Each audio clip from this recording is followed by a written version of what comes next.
Mara stands by the window, scrolling through engagement photos on her phone. Smile fades. Her phone buzzes. Mother, your cousin's wedding is in June. People are starting to ask about you. Mara, I'm trying, Mama. Mother, just don't wait too long. Mara sits with Aisha at a cafe. You don't need a husband to be whole, Mara. I know that in my head. But every night it feels like I'm failing at something everyone else figured out. A man named Eli arrives, confident, warm smile. Good day, ladies. Mind if I join you? Mara smiles intensely. Not at all. Eli listens intently as Mara talks. Eli remembers small details. Eli prays with her. Eli says, I'm serious about marriage. Mara laughs freely for the first time in a while. Mara's apartment. Night, they sit close on the couch. Eli, I've dated women who didn't know what they wanted. Looks at her. You do. That's rare. Mara glows. I don't believe in wasting time, Eli says. He takes her hand. She doesn't pull away. Aisha drives, Mara in passenger seat. It's been 3 months, Mara, and he's already talking about moving in, controlling who you talk to. That's not romance. Mara looks out the window. You don't see him like I do, Mara says. Why don't you like Aisha? Mara asks Eli. I just think she plants doubt. Softly. She's single too, right? Eli says. That hits. Misery loves company. Mara hesitates, then nods. Mara stares at herself in the mirror. Dark circles, smaller somehow. Her phone buzzes. Eli. Where are you? You should have been here already. She types an apology, deletes it, types again. Eli is angry now, mask slipping.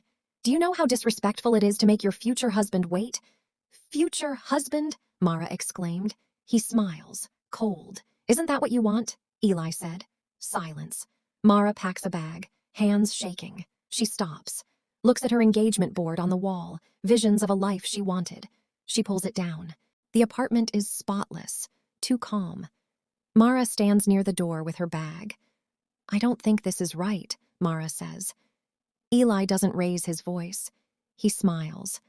People panic right before commitment, he says. He steps closer, gently takes the bag from her hand, sets it down. You prayed for a husband. Soft. And God answered Mara. Mara swallows. Mara sits on the edge of the bed, phone in her hand, no signal. Eli watches from the doorway. Marriage is about sacrifice. Your friends, your doubts, your old life. Eli says he holds out a ring. Mara's eyes fill with tears.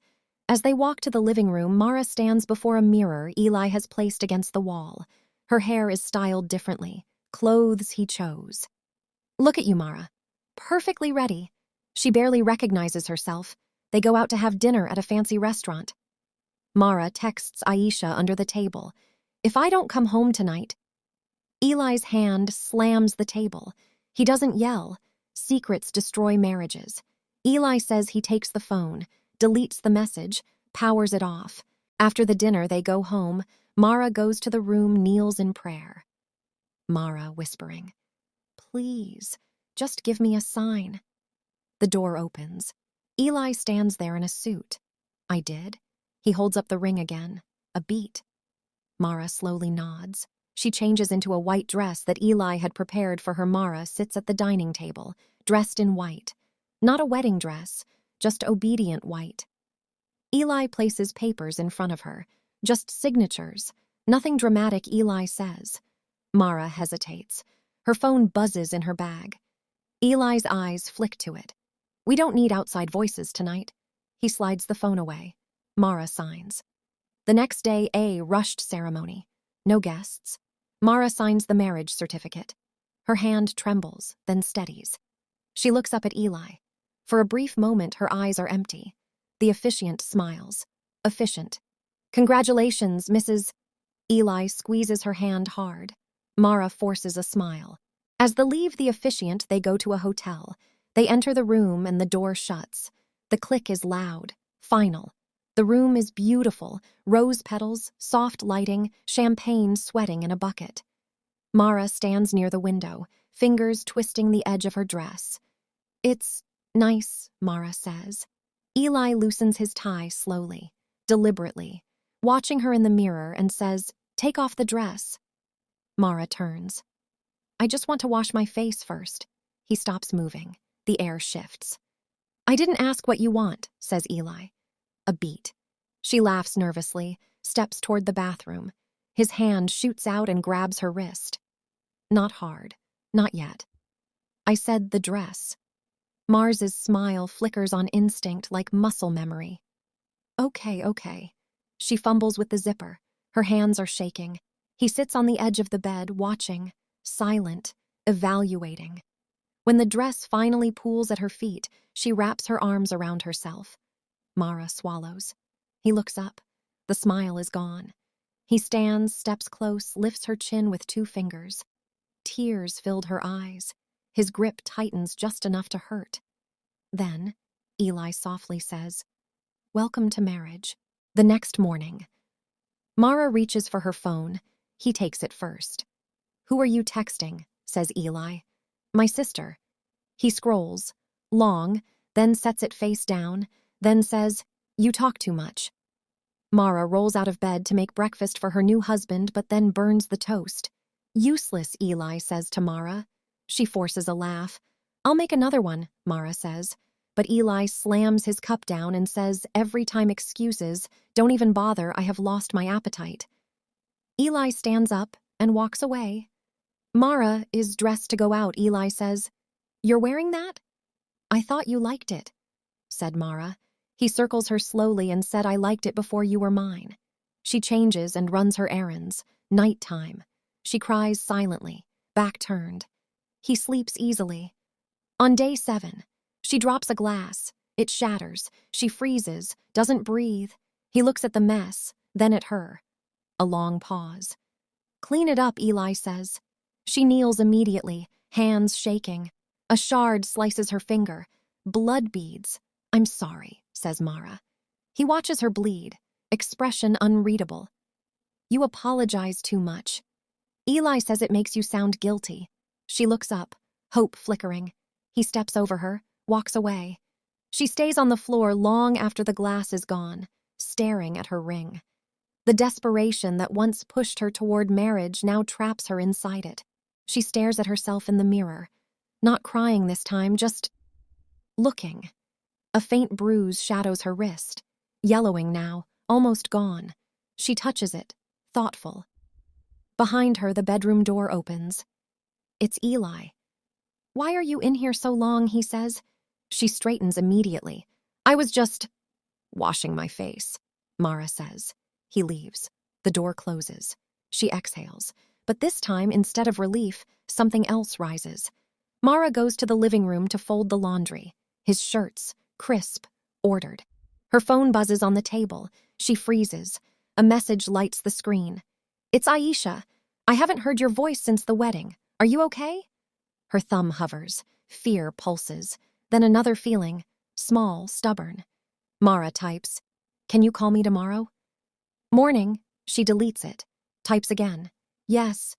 She locks the phone, heart pounding. She listens. No footsteps. Mara walks into the bedroom and Eli is asleep.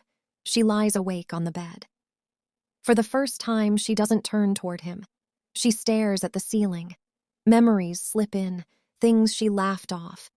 The way he corrected her stories in public, how he hated her friends, how desperate she was not to be alone. Her desperation had been louder than her fear. She sits on the bed, phone in hand. She types slowly, carefully. "Mara, text. I need help." She hits send. The message delivers. She sets the phone down, lies back. For the first time since the wedding, she sleeps. The next morning, she's tying her hair. Simple, careful. Eli watches from the doorway. "You're quiet lately," Eli says. Mara doesn't turn. "Am I?" she replied. Yes, you are." What are you thinking about?" Eli asks Mara. "Nothing important," Mara says. His eyes narrow. Not anger, just calculation. "Don't lie to me," Eli says. She meets his gaze. "Just long enough." "I wasn't," says Mara. Something flickers across his face. He steps closer. "Mara, you used to look at the floor when I asked you things. Why don't you anymore?" Her heartbeat thunders. "My neck was starting to hurt." Replies Mara. He laughs. "You're getting jokes now?" He reaches out, adjusts her collar, and says, "Careful, confidence doesn't suit you." Mara walks and sits in the couch, with her phone in hand. Eli enters quietly. She doesn't hear him. "Who are you talking to?" "No one," Mara says. He holds out his hand and says, "Phone." She hesitates. Just a second too long. His smile vanishes. "Now," says Eli. She gives it to him. He scrolls, deletes messages she didn't even know were dangerous, stops, reads. Aisha worries too much. Eli says she always has. Mara looks away. "That's not healthy?" He says neither is filling your head with ideas. He locks the phone, slips it into his pocket. Mara raises her voice in fear and says, "I need that." "You do not need distractions," says Eli. "You need guidance." Mara about to raise her voice, but she withdraws. "I don't like the way you've been acting," Eli says. "How have I been acting like you're unhappy?" says Eli. She almost smiles. "I am," says Mara. The word lands heavy. He stares at her. With an intense voice, "You should watch what you say," Eli says. "Why?" Silence. Then, he slams his hand on the table. "Because I chose you." She doesn't flinch this time and says, "I chose you too." He leans forward. "And you were lucky I said yes, Mara." Her voice is calm, scarily calm. "Was I?" she replied. For a split second, fear. Then it hardens into rage. "You think you can survive without me, Mara?" He stands, towering. "You had nothing before me. No husband, no direction, no value." She rises slowly and says, "I had myself." The room feels too small. Later that day, Mara goes to the bedroom. She opens her drawer. Her documents are gone. Passport, certificates. Her breath catches. She turns. He's leaning against the doorframe. "Looking for something?" Eli asks. "My things, Eli? Your things?" He smiles mischievously and says, "I put them somewhere safe." "Give them back, Eli," Mara says. He steps inside, closes the door. "You're not going anywhere, Mara." Mara laughs and continues to look for her stuff. He reaches for her face. She steps back. "I'll make sure you remember who is in charge." Then Eli walks away. She locks the door, leans against it, hands trembling. Her reflection looks different now, afraid, but awake. Her phone buzzes in her pocket. She'd hidden it days ago, a cheap spare. A message lights up. "It's Aisha. I'm coming tomorrow." Tears finally fall, but she smiles through them, because now he knows she's slipping, and that makes him dangerous. It's a Sunday afternoon. The hall buzzes with chatter, laughter. Hymns still echo faintly from the sanctuary, women in colorful dresses, men shaking hands. She stands beside him, perfectly still, too still. His hand clamps around her fingers. Eli, through his smile, says to Mara, "Relax." She doesn't look at him. "I am," Mara replied with an irritated tone. He tightens his grip and says, "You are embarrassing me." They approach a group, Aisha among them. The Aisha's smile falters when she sees Mara. "There you are," says Aisha with so much excitement. "You've been hard to reach." Eli answers first. "Marriage keeps you busy." As his arm slides around Mara's shoulders, possession on display. Aisha studies Mara's face. "Are you okay?" asked Aisha. A familiar question.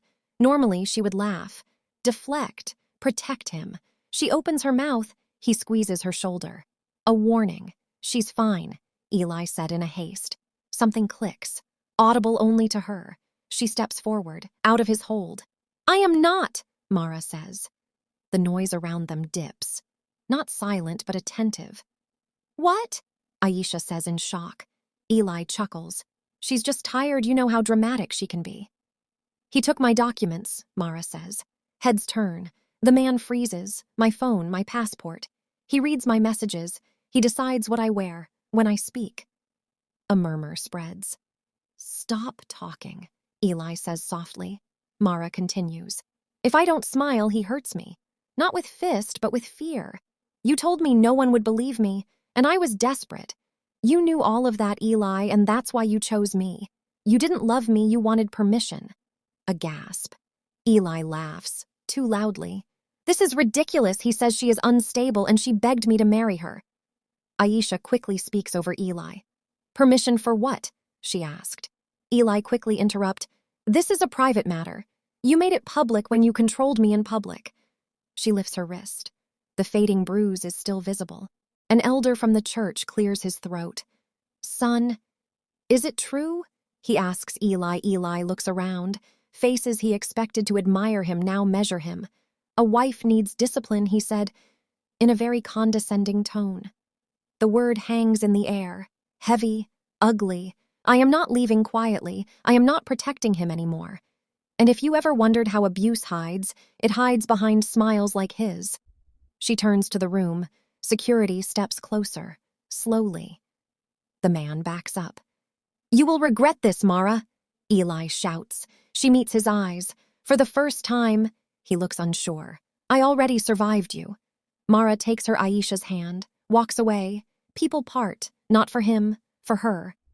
Sunlight floods her face. She breathes, deep, free. Her Aisha squeezes her hand, gently. You are safe now, she says. They go to the police station, fluorescent lights, plastic chairs. She sits between her sister and a female officer. A recorder rests on the table. Take your time, the officer said. Mara nods, hands folded, steady. It started before the wedding. The control, I mean. I just didn't have a word for it then. Mara looks up. I thought marriage would soften him, she said, but he just stopped pretending. The recorder clicks softly. Somewhere down the hall, a door slams. She flinches, then notices, and doesn't apologize for it. Mara finishes her report with the police and goes back home. She sits on a familiar bed, childhood posters still on the wall. Safe, but strange. Her phone buzzes. Unknown number. She stares. Lets it ring out. Another buzz. A voicemail notification. Mara deletes it without listening. Aisha watches from the doorway. You don't owe him closure, she said. Mara nods, but her hands are shaking. The next day they go to the lawyer's office. We can file for annulment or divorce, given the circumstances. Divorce, Mara replies, with no hesitation. The lawyer blinks, then nods. As well as a restraining order, Mara says. Weeks later. Evening sparse furniture. Second-hand couch. Boxes still unpacked. She places her passport in a drawer, closes it, opens it again. Just to be sure, it's there. She laughs, short, surprised, then sits. Silence hums. No footsteps, no criticism, no commands. Her phone buzzes. A message from a church acquaintance. I didn't believe you at first. I'm sorry. Thank you for speaking. She reads it twice. Doesn't reply. Not yet. The day of the court hearing. He stands across the room, smaller now, less polished. His eyes flick to her, searching for fear. She doesn't give it. The judge speaks. The restraining order has been granted. A gavel strikes. Final. He stiffens. She exhales. Later that day in her apartment, she cooks, music playing softly. She burns the food, laughs, eats it anyway. Later she stands at the mirror. No bruises, no forced smiles, just her. Mara sits on the floor, back against the wall. A single lamp glows. She speaks. Not loudly, not dramatically, just honestly. I thought desperation was love. I thought wanting something badly enough could turn it into safety. That if I held on, if I proved myself, if I didn't ask for too much, I would be chosen. I didn't know desperation makes you quiet, and quiet people are easy to reshape.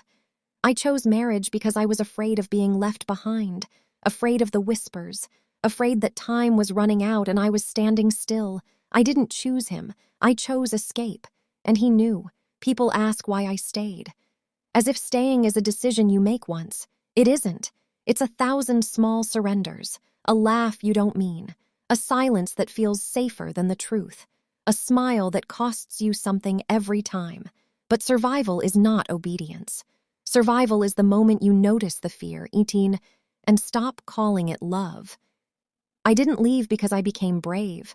I left because I became awake, because one day the life I was losing became more terrifying than the one I was afraid to start. I am not ashamed of wanting. I am not ashamed of choosing wrong. I am proud that when I finally chose myself, I did it loudly enough to be heard. This is what survival looks like. Not a victory parade, not a perfect ending, just breath, just space, just a future that belongs to me. And that is enough.